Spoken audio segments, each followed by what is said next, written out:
শোভাবাজার রাজবাড়িতে মা উমার আগমনের প্রস্তুতি শুরু। কচি বাঁশ পুজো করে দুর্গোৎসবের আনুষ্ঠানিক সূচনা হয়।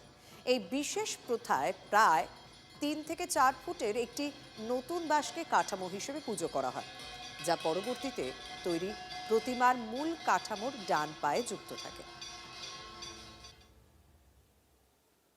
আমাদের ওই যে একটা বাঁশ পুজো হচ্ছে দেখছেন, ওই পুজোটাই আমাদের শুরু হয়, দুর্গা পুজোর প্রস্তুতি হিসেবে শুরু হয়।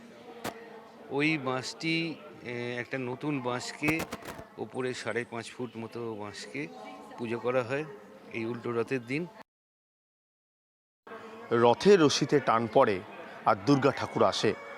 শোভাবাজার রাজবাড়িতে 236 বছরের পুজো এবারে শুরু হবে।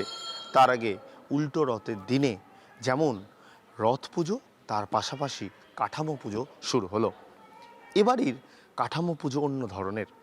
কাঠামো পুজো হওয়ার পর দক্ষিণের দিকে সেই কাঠামো রাখা হয় আর একটু একটু করে দেবী দুর্গা তৈরি হয়। তারপর সেই দেবী দুর্গাকে পূজা শুরু করা হয়। খুব স্বাভাবিকভাবেই রাজবাড়ির পুজোয় যেমন রয়েছে আভিজাত্য, তেমন রয়েছে স্মৃতি, তেমন রয়েছে আকর্ষণ। তিনটেরই অপেক্ষায় একেবারে